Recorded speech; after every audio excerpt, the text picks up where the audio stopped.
Alléluia. La semaine a été une semaine agréable. La semaine a été une semaine agréable. On a pu faire face aux nuages. On a pu faire face à la pluie. On a pu faire face à l'abondance de Dieu. Dieu connaît les besoins de chaque pays. Et ça fait déjà quelques semaines, Dieu nous envoie la pluie du ciel. Mais il y a aussi la pluie spirituelle que Dieu envoie sur son peuple. Il sait nous renouveler, nous fortifier. C'est pendant la marche que Dieu nous renouvelle. Peut-être ce matin, tu es venu là fatigué, découragé, lassé. Le Seigneur est là au milieu de nous pour nous relever. Ça va bien, mon frère Pascal? Que Dieu soit béni. Amen. Vous êtes prêts et prêtes à écouter le bon message de la parole de Dieu? Un cœur bien disposé à écouter, à recevoir, mais aussi à mettre en pratique. Car Dieu nous demande de mettre en pratique sa parole. On peut l'écouter, on peut dire que c'était bien, le message est un bon message, mais après, qu'est-ce que je fais avec? Il faut mettre en pratique. Je le dis premièrement pour moi personnellement. Ce que je prêche, je dois faire l'effort de mettre ces choses en pratique. Amen. Que Dieu nous bénisse ensemble. Ouvrons la parole de Dieu et nous allons lire dans 2 Rois, le chapitre 4, à partir du verset 1.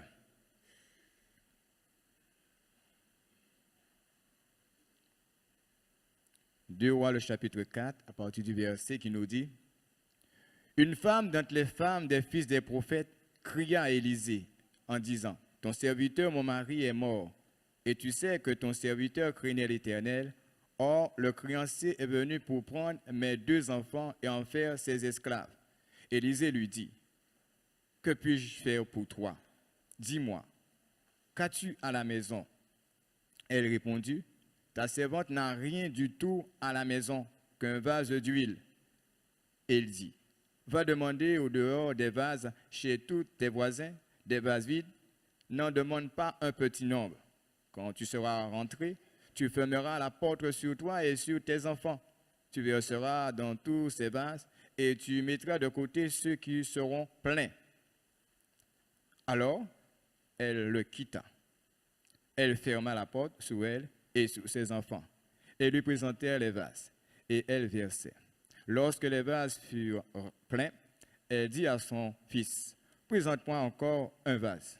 Mais il lui répondit: Il n'y a plus de vase. Et l'huile s'arrêta. Elle alla le rapporter à l'homme de Dieu, et il dit: Va vendre l'huile et paie ta dette, et tu vivras, toi et tes fils, de ce qui restera. Amen. Nous te disons merci pour ta parole, merci pour ta présence, merci pour ce que tu as déjà fait dans nos vies, merci pour ce que tu feras. Seigneur, ô Dieu, nous savons et nous croyons que tu es là, et nous savons que sans toi, nous ne pouvons rien faire.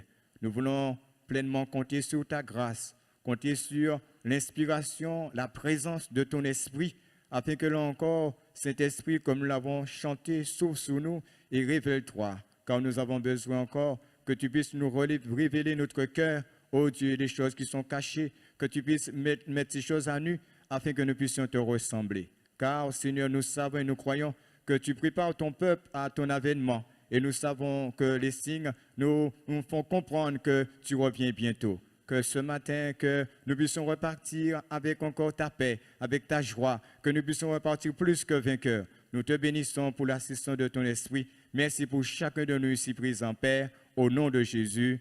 Amen.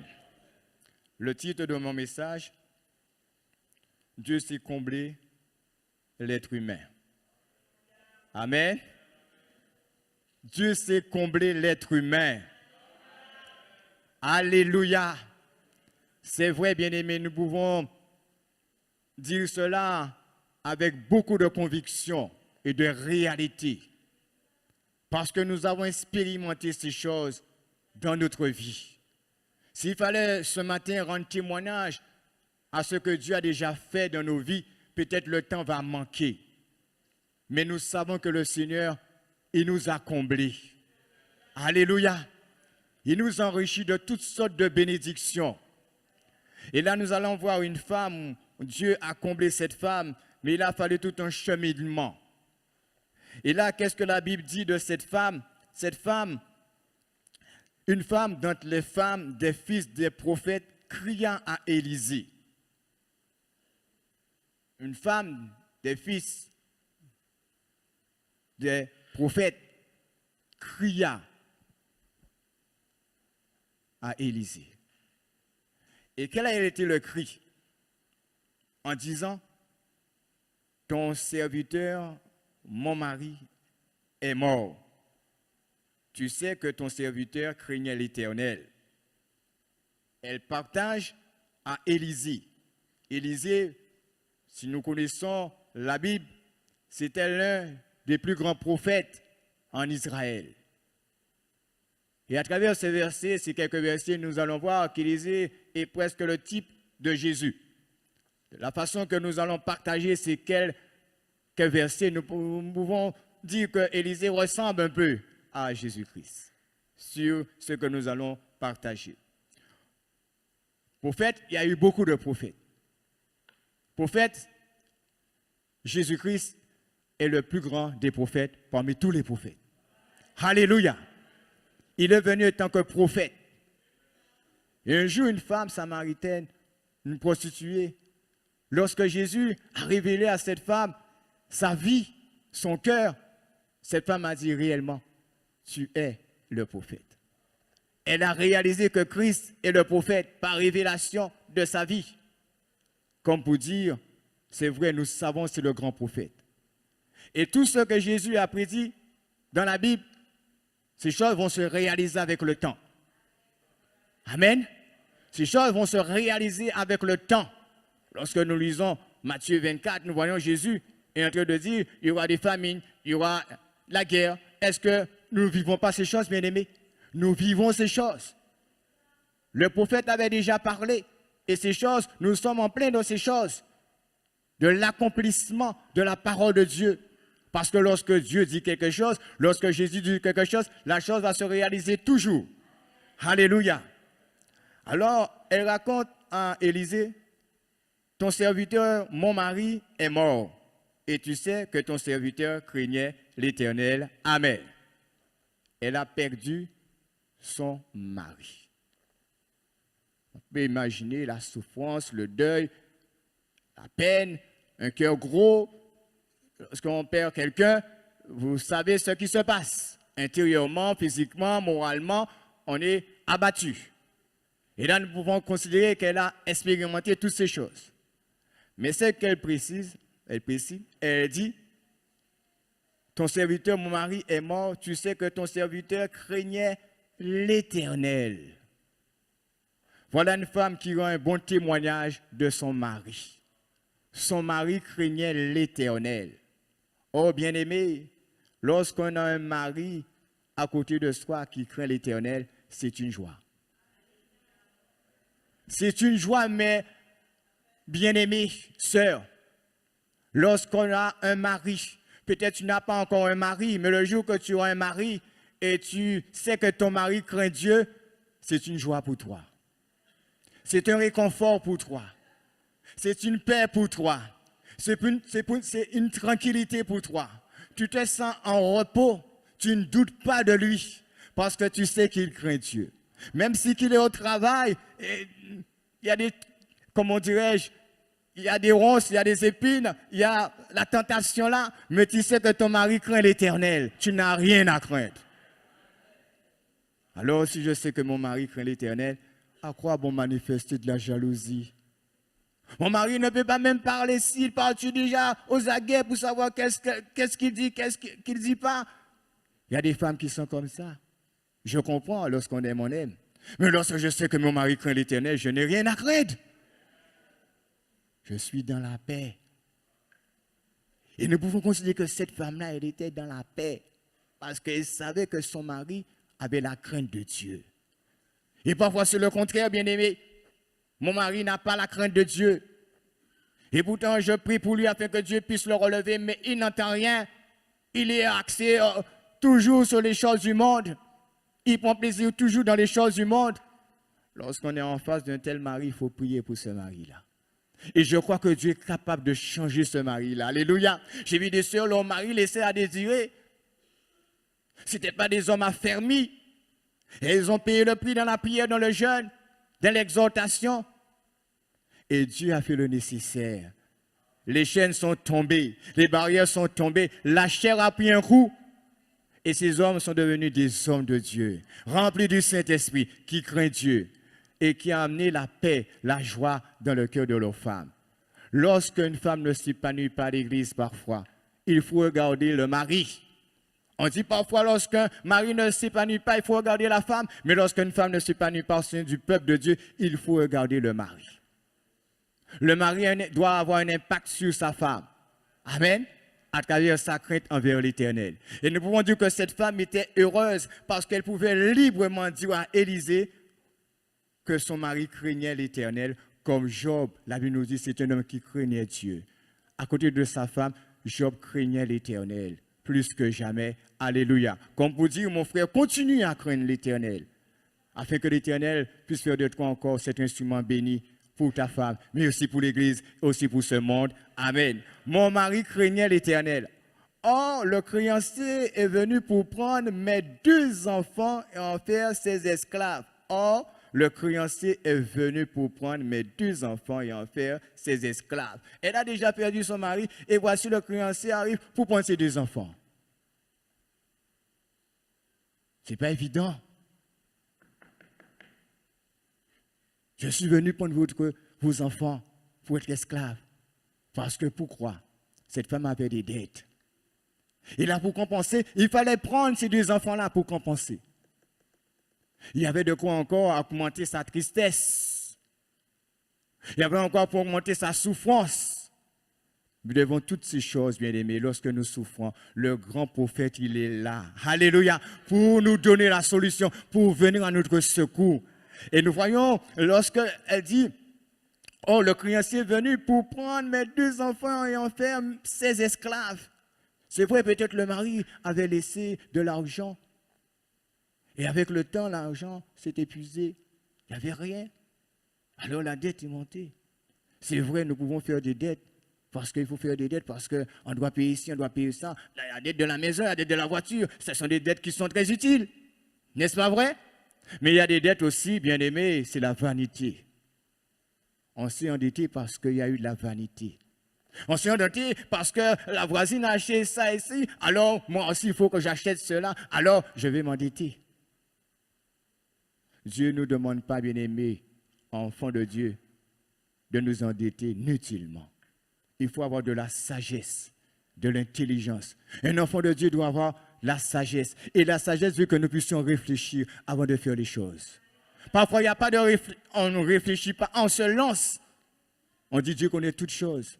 Mais quand il y a problème, quand il y a difficulté, il faut chercher la face de Dieu. Et Dieu nous donne toujours la solution, malgré que nous sommes infidèles. Alors, mon frère, tu n'as pas à t'endetter. Dieu connaît tes besoins. Dieu connaît nos besoins. C'est notre Père. Il sait pouvoir pour nous. Il sait répondre à nos besoins. Pas la peine d'aller frapper à des portes, à des portes, à des portes. Reste dans le calme et dans le silence. Et l'Éternel, il va régler toute ta situation. Amen. Il est celui qui répond aux prières de ses brebis. Alors, elle a partagé ces choses à Élisée. Et Élisée répond là. Élisée lui dit, que puis-je faire pour toi? Verset 2. Élisée lui dit, que puis-je faire pour toi? Dis-moi. Voilà un homme qui était à l'écoute de cette femme. Comme Jésus, chaque jour, il est à notre écoute. Jésus nous écoute. Que puis-je faire pour toi? Dis-moi. Et ça me rappelle, ça nous rappelle, lorsque Bartimée s'est présenté vers Jésus, aveugle mendiant, qu'est-ce que Jésus a dit à Bartimée? Quelle réponse? Qu'est-ce que Jésus a dit à Bartimée? Que veux-tu que je te fasse? Bartimée, que veux-tu que je te fasse? Et nous voyons là, et cet homme, Élisée, ressemble un peu à Jésus. Lorsque Jésus dit à cette femme, que puis-je faire pour toi? Dis-moi. Parfois, bien-aimés, devant certaines situations, nos sœurs, nos frères nous partagent certaines situations Parfois, on répond, il faut prier, il faut jeûner, il faut chercher la face de Dieu. Mais il y a plus que ça. Il faut parfois passer à l'action. C'est bien de dire qu'il faut prier, c'est bien de dire qu'il faut lire la Bible, il faut bien dire qu'il faut jeûner, mais parfois Dieu nous demande de rentrer dans la pratique. S'il a besoin d'un coup de main, il faut que tu puisses donner un coup de main, peut-être dans les choses matérielles. S'il a besoin, comme je disais au premier culte, que tu puisses enlever quelques deniers dans ta poche pour lui donner, il faut lui donner. Parfois ça s'arrête là, que puis-je faire pour toi? Mais on ne va pas dans les profondeurs. Il faut aller dans les profondeurs. Jésus va toujours dans les profondeurs. Lorsque Jésus a dit à Bartimée, que dois-je faire pour toi? Jésus, il est allé dans les profondeurs. Il a guéri Bartimée. Alléluia. Cela veut dire lorsque, bien-aimés, nous voyons Dieu nous présenter certaines situations, il ne faut pas rester les bras croisés. Il faut agir. Il faut venir au secours. Pourquoi je dis ça? Les derniers temps seront difficiles et nous pouvons dire, nous vivons des temps difficiles. Il faut que l'Église, nous puissions nous tenir la main dans la main. La main dans la main, bien-aimé. Que rien ne manque à mon frère, à ma soeur. Si je possède, Dieu me donne le pouvoir de donner, que je ne puisse pas avoir les mains fermées. Dieu n'aime pas ceux qui ont les mains fermées. Parfois, on est fermé même à l'église. On a du mal à donner ce qu'on doit donner. On est très près de notre argent parfois. Parfois, Dieu passe le dernier. On fait toutes nos affaires et Dieu passe le dernier. Il faut donner à Dieu. Bien-aimé, que nos mains ne soient pas fermées sur tous les points. Lorsque je donne à mon frère, c'est à Dieu que je donne. Amen. C'est à Dieu que je donne. Élie, le grand prophète, Dieu s'est servi d'une femme pour nourrir Élie. Va, j'ai mis cette femme-là pour te nourrir. Cette femme n'a pas fermé sa porte à Élie. Mais cette femme a répondu aux besoins d'Élie. Comme pour dire, bien-aimé, que nos mains ne soient pas fermées. La bénédiction sera fermée aussi pour toi. Et nous savons, la Bible nous dit, donne, te sera donné. Oui, alléluia. Et la Bible nous dit, Élisée lui dit, que puis-je faire pour toi? Dis-moi, qu'as-tu à la maison? Qu'as-tu à la maison? Ouais, déjà, il va directement là, il doit y aller à la maison de cette femme. Elle répondit, ta servante n'a rien du tout à la maison qu'un vase d'huile. Amen. Ta servante n'a rien du tout à la maison qu'un vase d'huile. Cette femme, elle a été très sincère avec Élisée. Elle a tout dit à Élisée. Et parfois, pour avoir la bénédiction de Dieu, il faut tout dire à Dieu. Il faut tout dire à Jésus. Parfois, nous cachons les choses, sachant que Dieu connaît les choses. Mais Dieu aime lorsque nous venons à ses pieds et nous déchargeons sur lui. Déchargez-vous sur lui de tous vos soucis, car lui-même prend soin de vous. Cette femme est en train de se décharger. Et elle dit, écoutez bien, ta servante n'a rien du tout à la maison qu'un vase d'huile. En réalité, parfois, nous pouvons dire, parfois, il n'y a rien dans ma maison. Parfois, il n'y a rien dans ma maison. Auparavant, dans ma maison, il y avait la joie, mais maintenant, il n'y a pas la joie dans ma maison. Avant, il y avait la paix dans ma maison, mais maintenant, il n'y a pas cette paix dans ma maison. Avant, il y avait une complicité entre moi et mon épouse, mais ça n'existe plus. Il y avait cette complicité entre moi et mes enfants, mais une barrière s'est dressée. Parfois, il n'y a rien à la maison. Oh Seigneur, ce matin, j'avais la santé, mais maintenant, il n'y a rien, il n'y a pas de santé. Et nous pouvons, bien aimé, ce matin, ajouter la liste des choses qu'il n'y a pas dans la maison, qu'il devait avoir dans la maison. Oh, parfois, il y avait la présence de Dieu. On sentait la présence de Dieu. C'était une chaleur. Il y avait du goût dans la maison. Lorsque je sortais au travail, j'avais du goût pour rentrer à la maison. Mais maintenant, je traîne les pieds même pour rentrer chez moi parce qu'il n'y a rien à la maison. Oh Seigneur, à la maison, avant c'était le travail, mais maintenant il n'y a pas de... Je suis au chaud. J'ai pas de travail à la maison. Est-ce que ce matin, vous croyez que ce gros prophète qui est Jésus-Christ, il peut agir d'une manière toute particulière dans ta maison? Un jour, Ézéchias a entendu cette parole. Mets des ordres à ta maison parce que tu vas mourir. Dans la maison de cet homme, c'était la maladie, il allait mourir. Il allait passer de l'autre côté. Mais Dieu est venu. À travers le témoignage de cet homme, lui-même a rendu témoignage de lui. Souviens-toi de moi. Souviens-toi. J'ai marché avec droiture, avec vérité, j'ai marché avec toi. Il a rappelé à Dieu. Maintenant, il y a la maladie dans ma maison. Mais souviens-toi, j'étais un homme qui te craignait. Dieu se souvient toujours, bien-aimé, de ce que nous faisons pour lui. Dieu se souvient toujours de notre vie avec lui, de notre communion avec lui. Et cet homme a eu la guérison. Cet homme a permis à Dieu de prolonger ses jours de 15 années. N'est-ce pas un grand miracle de la part du Seigneur? Comme pour dire, tu peux t'attendre un miracle ce matin dans ta maison, quelle que soit la situation, quels que soient les problèmes, quelles que soient les montagnes. Oh, un jour, Zachée pouvait entendre par Jésus, Zachée, il faut que je demeure aujourd'hui dans ta maison. Il y avait là un problème de cupidité. C'est un homme qui aimait l'argent. Et Jésus voulait changer la mentalité, le fonctionnement de cet homme.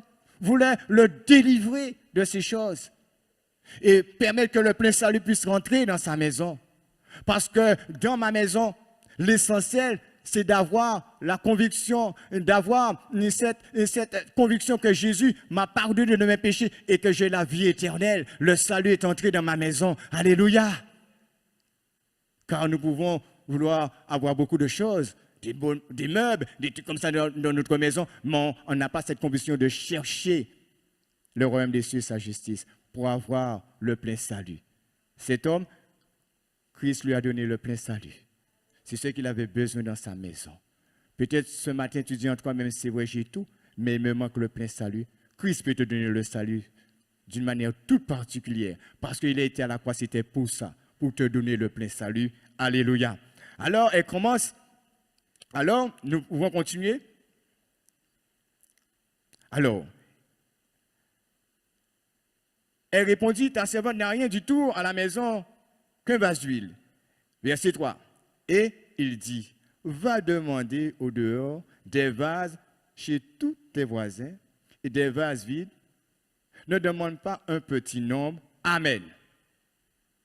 Vous savez, Dieu nous donne toujours la solution à nos problèmes. Dieu me donne toujours la solution à mes problèmes. C'est soit j'accepte ou soit je n'accepte pas. Soit je dis que cela me dérange. Cela va me déranger, alors je n'accepte pas. Mais lorsqu'on désire la bénédiction, lorsque Dieu nous dit de faire telle chose, nous devons obéir. Tout naturellement. Nous devons nous soumettre. Et là, elle devait aller parcourir, aller chez chaque voisin, chaque voisine. Pour faire quoi? Va demander au dehors des vases chez tous tes voisins, des vases vides. Ne demande pas un petit nombre. Élisée ne voulait pas qu'il puisse demander un petit nombre. Parce que Élisée connaissait qui était Dieu. Lorsque nous demandons à Dieu, parfois, je disais dans le premier culte, nous commençons, on va faire une petite prière. C'est déjà limité la bénédiction. Nous allons prier. Seigneur, nous voulons de l'abondance parce que tu es grand. Élisée voulait rassurer cette femme, lui dire non, non, non, le Dieu que je sers et le Dieu qui veut parler à ton cœur, qui veut te montrer qu'il est celui qui fait toutes choses à merveille. Il ne faut pas lui demander un petit nombre, il faut lui demander au-delà. Car Dieu peut nous donner au-delà de nos pensées et de nos espérances. Alléluia. C'est un Dieu qui est grand. Lorsque nous faisons des campagnes d'évangélisation, il faut que nous demandions à Dieu, à toute basse terre, cela est possible. Alléluia. Et Dieu, quand il voit de telles dispositions de cœur, de telles convictions, de telles positions, lui, il agit là. Alors ne demande pas à Dieu un petit nombre. De ta famille, ne vise pas seulement une personne, mais vise toute ta famille. Et Dieu, il saura sauver toute ta famille. Crois au Seigneur Jésus, tu seras sauvé. Alléluia. Toi et ta famille. Amen. Pas un petit nombre. Quand tu seras rentré, alors il continue à lui donner la solution. Mais il a fallu que cette femme, nous pouvons dire, si elle avait un problème avec un de ses voisins, ses voisines, elle devait aller régler le problème pour avoir un vase, parce qu'il fallait prendre toutes les vases dans son quartier. Et parfois, bien aimé, il faut régler les problèmes. Il faut régler les problèmes. Il peut y avoir des problèmes entre parents. Problème de terre, je ne sais. Il faut régler ces problèmes-là. Je pense que cette femme, elle n'a pas peut-être eu ces problèmes-là parce qu'elle était en face d'un homme qui craignait Dieu. Alors je ne pense pas qu'elle avait ce problème de voisinage. Mais parfois, on vit des problèmes de voisinage. Peut-être tu es chrétien, mais tu es persécuté à l'égard de tes voisins. Tu dois prier pour tes voisins, afin que Dieu puisse les sauver, les libérer, afin que Dieu puisse permettre une réconciliation entre toi et tes voisins. Cela est possible pour l'homme de Dieu qui prie de tout son cœur. Alléluia. Amen. Alors elle devait aller chercher des vases, bien-aimés, à l'égard de ses voisins et de ses voisines. Vous savez que nous sommes des vases? Est-ce que tu sais que tu es un vase? Et un vase d'honneur. Alléluia. Amen. Alors, il continue. Alors, le verset 4. Quand tu seras rentré, tu fermeras la porte sur toi et sur tes enfants. Tu verseras dans toutes ces vases et tu mettras de côté ceux qui seront pleins. Alors, elle le quitta. Elle ferma la porte sur elle et sur ses enfants. Et lui présentait les vases et elle versait. Amen. Verset 6. Lorsque les vases furent pleins, elle dit à son fils, présente-moi encore un vase. Mais il lui répondit, il n'y a plus de vase. Amen. Et l'huile s'arrêta. Amen. Pour dire, bien-aimé, dans la bénédiction de Dieu, dans le plan de Dieu, il faut s'attendre, Dieu va nous impliquer à la bénédiction. Dieu va m'impliquer à la bénédiction. Et à travers tout ce que nous avons lu là, nous voyons Élisée est en train d'emmener cette femme à s'impliquer dans la bénédiction. Parfois, la bénédiction de Dieu ne tombe pas comme ça, bien-aimé. Parfois, il faut payer le prix dans la prière. Parfois, il faut payer le prix dans le jeûne. Parfois, il faut payer le prix dans la communion fraternelle.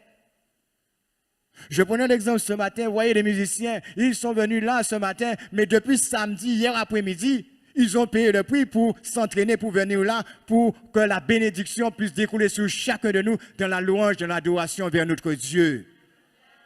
Ils se sont impliqués. Et parfois, tu ne veux pas t'impliquer. Il faut que tu puisses t'impliquer à la bénédiction si tu restes sur toi-même.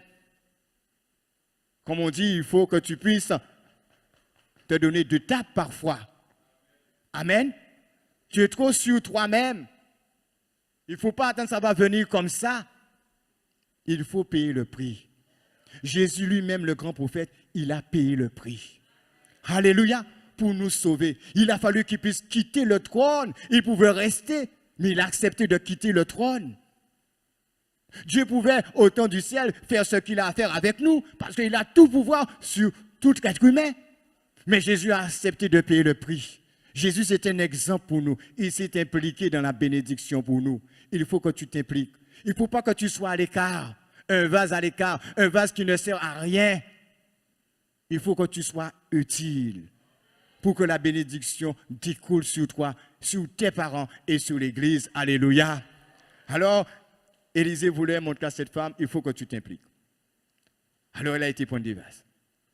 Et la Bible nous dit, nous retournons verset 5, alors elle le quitta. Elle ferma la porte sur elle et sur ses enfants. Ils lui présentèrent des vases et elle versait. Lorsque les vases furent pleins, elle dit à son fils, présente-moi encore un vase. Mais il répondit, il n'y a plus de vase. Amen. Vous voyez, bien-aimés, il n'y a plus de vase, mais il y a encore, l'huile est encore là. Il n'y a plus de vase, l'huile est encore là. L'huile demeure. Peut-être, cette femme, il n'y avait peut-être pas beaucoup de maisons. Mais je crois qu'elle a été dans toutes les maisons. Mais l'huile demeure. Comme pour dire, le Saint-Esprit demeure. Là, le Saint-Esprit, lui, s'est arrêté.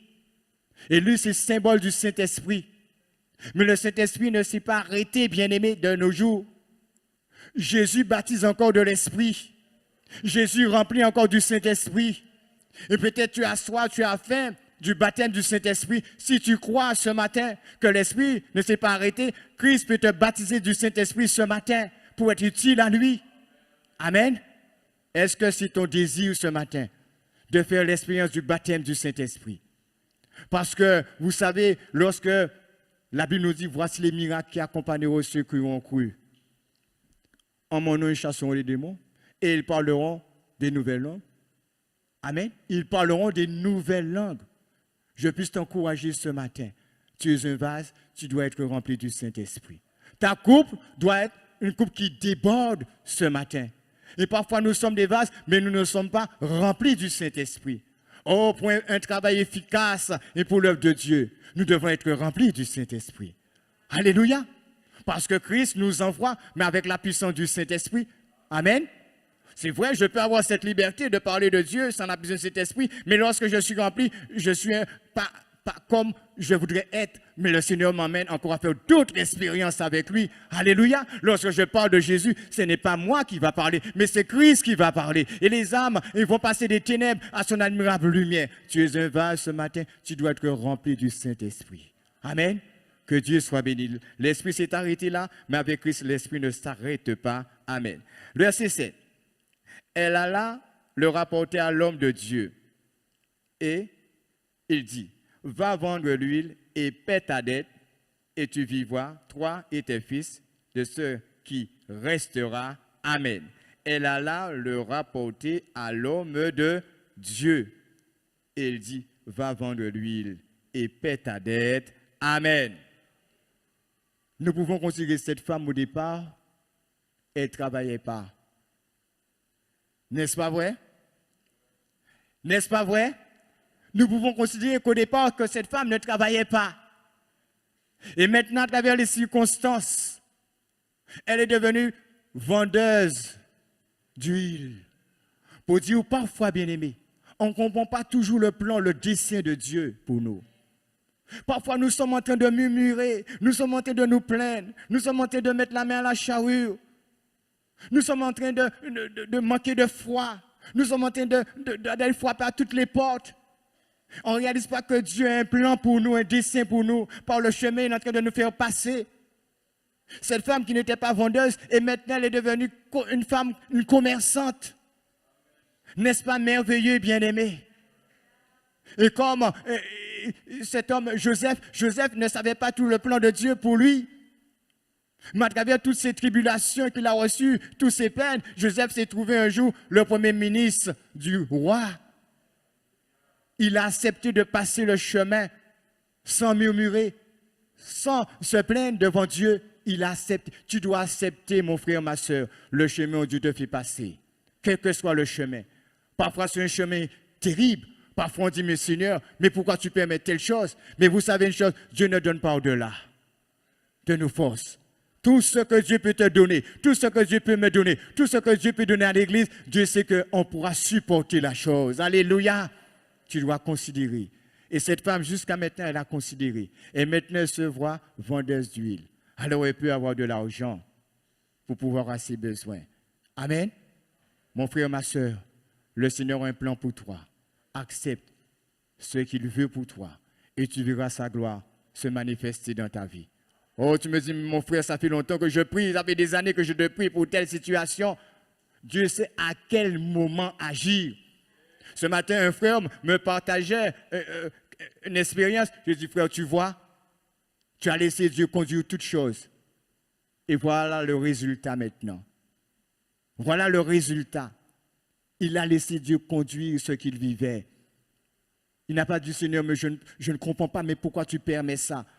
Parfois, il y a un sujet, bien aimé, c'est vrai, à se poser des questions.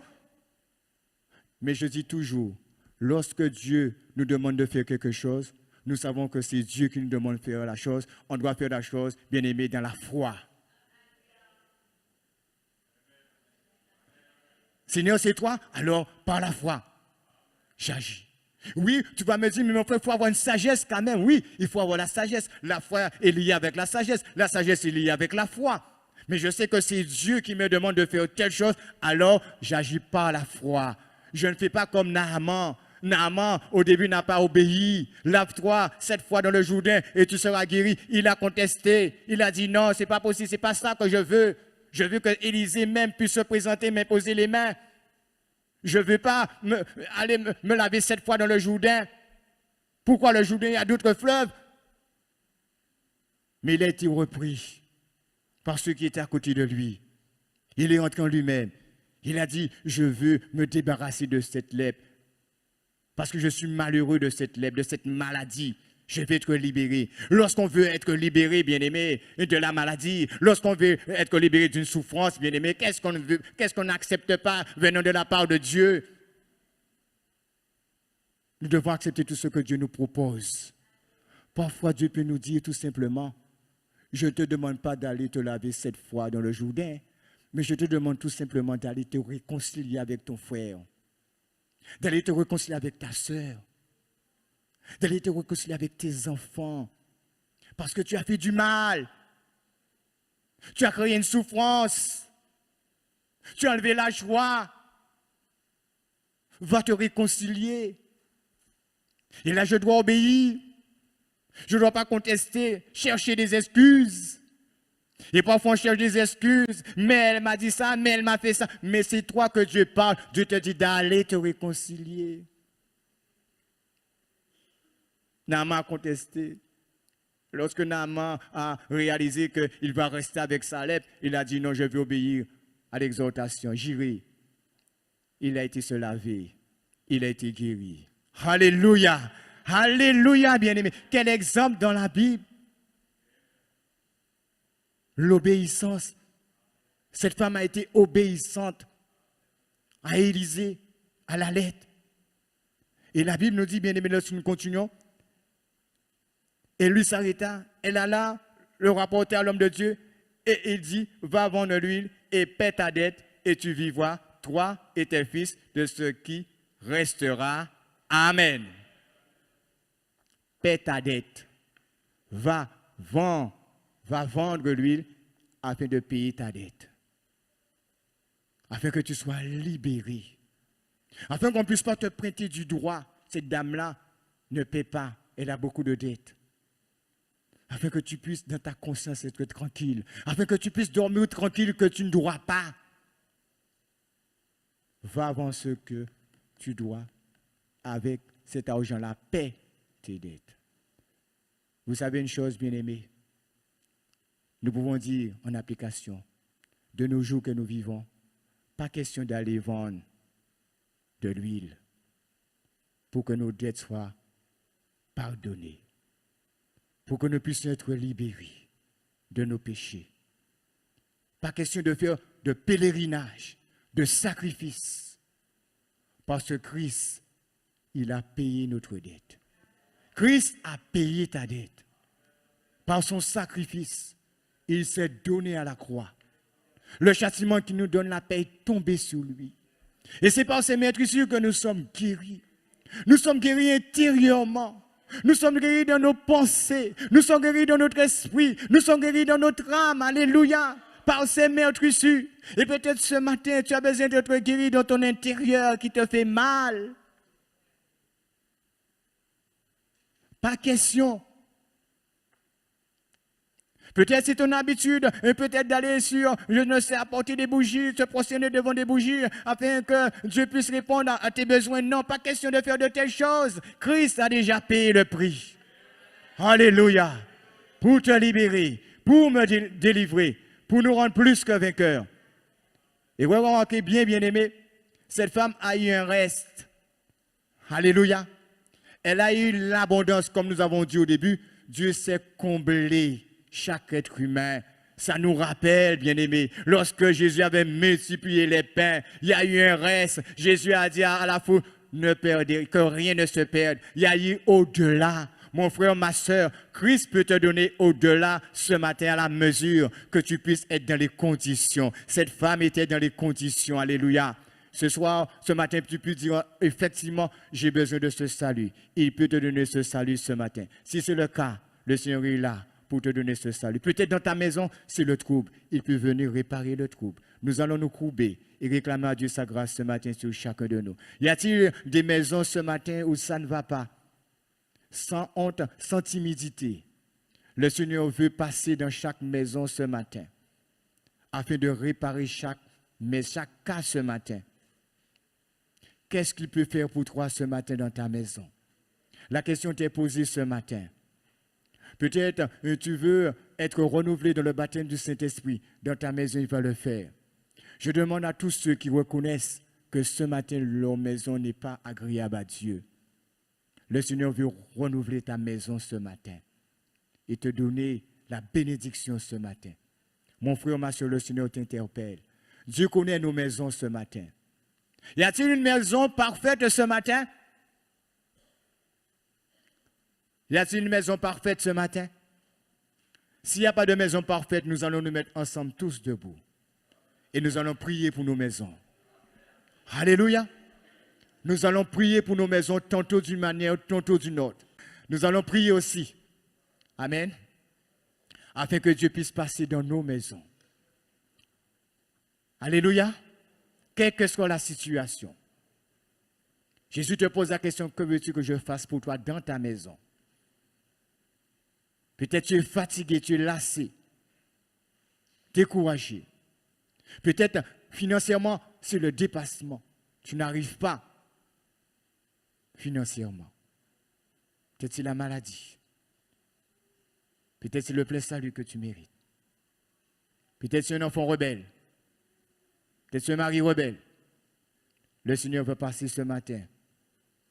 Un mari que tu pries afin que Dieu puisse l'attirer à lui dans ta maison. Nous allons prier de tout notre cœur. Prions pour nos maisons, bien-aimés, au nom de Jésus. Seigneur, nous voulons remettre ce matin nos maisons devant toi. Que ta grâce et ta bénédiction ce matin passent dans nos maisons. Tu connais chacune de nos maisons, Seigneur. Tu connais l'état de nos maisons, Seigneur. Nous te prions afin que tu puisses nous accorder ta grâce et ta bénédiction ce matin. Levons nos mains vers le ciel. Levons nos mains vers le ciel, bien-aimés. Prions pour nos maisons. Nous te prions afin que l'ennemi morde de la poussière. Et tu connais les luttes, tu connais les combats, tu connais les difficultés. Et tu connais, mon Dieu, comment Satan, oh Dieu, rôde autour de nos maisons. Afin, Seigneur, de mettre la division, Seigneur. Afin de nous écarter les uns vers les autres. Afin de nous éloigner de toi. Mais nous te prions ce matin, Père. Et Seigneur, viens au secours de chaque maison ce matin. Et dans le nom de Jésus, nous prenons autorité contre l'œuvre des ténèbres. Nous prenons autorité contre l'œuvre du diable. Nous prenons autorité contre les puissances maléfiques. Et dans le nom de Jésus. Et Seigneur, nous te réclamons ta grâce. Et que nos maisons puissent avoir ta crainte et que nos maisons puissent avoir un esprit bien disposé et Seigneur que nos maisons puissent veiller et que nos maisons puissent briller et dans le nom de Jésus et nous combattons les ronces et Seigneur viens secours et de mon frère, viens secours de ma soeur et viens secours de ma maison et dans le nom de Jésus et que Satan ne puisse pas cribler nos maisons et Seigneur tu vois là l'incrédulité et dans chaque maison et Seigneur crée la foi et dans chaque maison nous te prions, enlève l'incrédulité, enlève le le doute et que la crainte de l'Éternel et soit dans nos maisons et dans le nom de Jésus. Et dans le nom de Jésus, nous te prions. Il y a la maladie et Seigneur, tu guéris et tu guéris ceux qui sont malades et dans leur maison. Nous te prions, passe dans les rangs ce matin et donne la guérison à mon frère et donne la guérison à ma soeur. Au nom de Jésus, nous te prions pour la guérison et Seigneur, accomplis des miracles,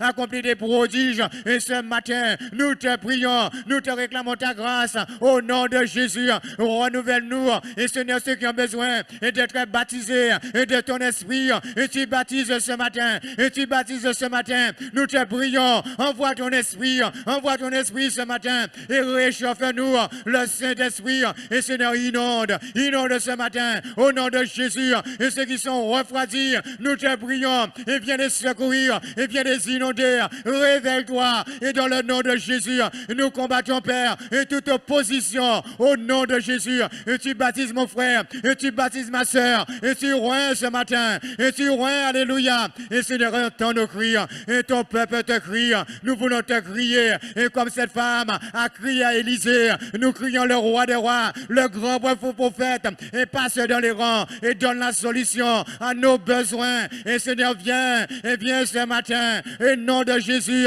inonde ton église, inonde ton peuple et passe dans les rangs et Seigneur Jésus, embrase-nous et de ta puissance, embrase-nous Seigneur et viens nous aider et viens nous libérer et viens nous délivrer et viens nous secourir et dans le nom de Jésus, l'ennemi est terrassé et nous sommes libérés et tu bénis chaque maison et tu apportes la joie, là il y a la tristesse et dans le nom de Jésus et tu donnes du travail à ceux qui ne travaillent pas, nous te prions au nom de Jésus et viens Seigneur et viens réparer et Seigneur les cœurs qui sont meurtris, les cœurs qui sont brisés et tu les libères et tu les délivres et tu enlèves la souffrance et dans chaque maison et Seigneur enlève la peine, nous te prions et bénis ton peuple et bénis nos maisons et Seigneur Jésus, nous te disons merci et pour ce que tu fais et dans chacune de nos maisons au nom de Jésus et tu répares et tu répares et tu répares et tu répares ce matin et tu répares et ceux qui sont tristes